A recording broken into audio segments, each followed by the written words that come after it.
गुलाम अफगानिस्तान, काबुल तक तालिबान। जी हां, तालिबान को लेकर संकट अफगानिस्तान में गहराता हुआ। आपको बता दें, काबुल को पूरी तरह से घेर चुका है। अफगानिस्तान से इस वक्त की बड़ी खबर यह है कि काबुल को लेकर मौजूदा राष्ट्रपति ने अपील की है, थोड़ी ही देर में तालिबान के हाथ आ सकती है सत्ता। यह बताया जा रहा है कि सत्ता हस्तांतरण का पूरा जो खाका है वो बन रहा है। इस वक्त अफगानी राष्ट्रपति अशरफ गनी सौंप सकते हैं सत्ता तालिबान को, और मुल्ला बरादर की चल रही है इस वक्त अफगान सरकार से बातचीत। इसी पर हमारी नजर बनी हुई है। श्रेया हमारी सहयोगी हमारे साथ मौजूद है, और श्रेया, आपके साथ कुछ लोग मौजूद हैं जिनके अपने अफगानिस्तान में हैं। अफगानिस्तान में जिस तरह की हिंसा की आशंका है, जो दहशत फैल रही है, उसको लेकर वहां पर लोगों में इस वक्त एक डर है बहुत ज्यादा।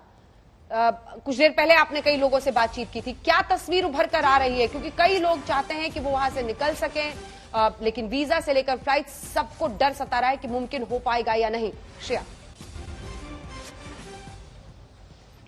देखिए, बिल्कुल हमने बहुत सारे लोगों से बातचीत की। कुछ ने ये तक बताया कि वहां से इनको फोन आ रहे हैं अफगानिस्तान से कि अगर भारत से कोई मदद मिले, या फिर अगर ऐसी बातचीत चल रही है कि यहाँ के जो लोग हैं वो वापस कैसे जाएंगे। एक स्टूडेंट से भी बात हुई थी जिनका MBA हाल ही में खत्म हुआ था। उनका ये मानना था कि वो अपने देश में वापस जाके कुछ काम करेंगे, लेकिन जो हालात अभी बन गए हैं, कहीं ना कहीं उनके घर वाले भी फोन करके बोल रहे कि तुम बाहर हो, वहीं रुको, क्योंकि हमारे हालात कहीं ना कहीं क्या होने वाले हैं अगले 2-3 दिनों में वो उनको नहीं पता है। तो महिलाओं के अंदर भी डर है। एक अफगान नेशनल थी जो कह रही थी, उनकी दीदी उनसे बातचीत कर रही थी लगातार काबुल में, और उनके अंदर ये डर है कि कहीं ना कहीं जो तालिबान है वो महिला विरोधी भी माने जाते। तो कईयों के अंदर एक भय है। हमने इन लोगों से जो बात की, ये अफगान कॉलोनी में रहते हैं, लाजपत नगर दिल्ली में, और सब में एक डर का माहौल है। आज कहीं ना कहीं कई लोगों की बातचीत हो नहीं पाई है जिनकी रिश्तेदार काबुल में है। एक शख्स से बात हुई जो यहाँ पे काम करते हैं, जिनका यहाँ पे सैलून है, और उनकी बीवी बच्चे दोनों अभी अफगानिस्तान में हैं। तो कहीं ना कहीं यहाँ लाजपत नगर के अफगान कॉलोनी में भी एक डर का माहौल रेप्लिकेट हो चुका है। वहाँ जो अफगानिस्तान में डर का माहौल है, वो सिमिलर माहौल हम दिल्ली में भी इन लोगों से बातचीत करके फील कर पाए। बिल्कुल, हमारे साथ कई मेहमान भी बने हुए हैं जिनके जरिए हम पूरी परिस्थिति को समझने की कोशिश कर रहे हैं।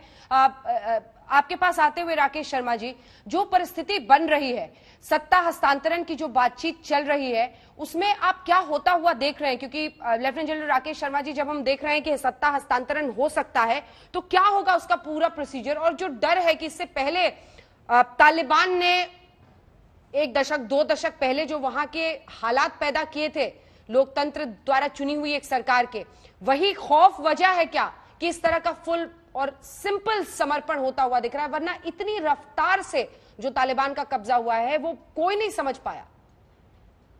Anjana, thank you. बात यह है कि ये तालिबान शायद वो नहीं है जो आज से 20 साल पहले तालिबान था।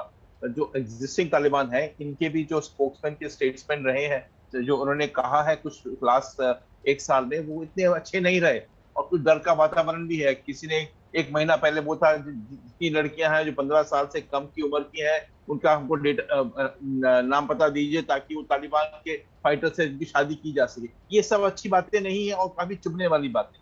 परंतु जो आप नाम बता रही हैं, जो आजकल नाम आ रहे हैं, मिस्टर जलाली जिसका नाम आया है, वो तो एक वेस्टर्न डिप्लोमेट है, बिकॉज उन्होंने तो काफी टाइम नेशनल डिफेंस यूनिवर्सिटी में एक प्रोफेसर की तरह काटा है वॉशिंगटन में, और वो इंटीरियर मिनिस्टर रह चुके हैं इसी 20 सालों में जब अमेरिकन थे, और वो उसके बाद जर्मनी में एम्बेसडर भी रह चुके हैं। परंतु जो इसके अलावा लोग हैं, मुल्ला उमर के जो पुत्र हैं, वो जो अभी क्वेटा शोरा के हेड भी है, और दूसरा खुनजादा है या हलालुद्दीन जकानी है, ये सब पाकिस्तान में रहते हैं ज्यादातर, या बलूचिस्तान में या नॉर्दर्न वजीरिस्तान में, और उनका जो है पाकिस्तान की ISI के साथ टोटल कांटेक्ट है।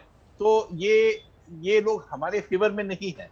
परंतु मैं इस बात से बिल्कुल सहमत हूं जो पार्थसारथी सर ने कहा है कि हमको थोड़ा वेट एंड वॉच की स्थिति देखनी पड़ेगी। अभी पूरा इलाका, पूरी कंट्री इनके हाथ में नहीं आई है। अभी पंजशेर वैली जो इलाका है, जहाँ पे हजाराज हैं जो कि ईरान से टच रखते हैं, वो इलाका इनके पास नहीं आया है। पंजशेर वैली की हिस्ट्री के मुताबिक इतनी आसानी से उसका हस्तांतरण भी नहीं होता है। तो हमको थोड़ा ध्यान रखने की आवश्यकता है, और हो सकता है कि आगे चलकर हमको उस पर और डिलिब्रेशन करनी पड़ेगी, इसका सिचुएशन क्या होगा। पर मैं एक बात कहना चाहूंगा इस वक्त कि लोगों का कहना कि 96 और 2001 के बीच में तालिबानी से हम कश्मीर में आ गए थे और कश्मीर में उन्होंने किया था, ये सब बातें कहने की है। ये 2021 में इतना आसान नहीं है, और इसको ये बोला कि वही चीज रिपीट होगी कि हमको इतना ऐसा बात नहीं है। और हमारी फौज भी चेंज हो चुकी है, बॉर्डर पे फेंस लगी जा चुकी है, फेंस का उसका प्रोटेक्शन सिस्टम चेंज हो चुका है। तो मैं कहने का तात्पर्य यह है कि हाँ, एक मेजर चीज हुई है अफगानिस्तान में। इसका मतलब ये नहीं है कि हम बहुत ज्यादा चिंतित हो जाएं कि ये हमारे अगेंस्ट हुआ है।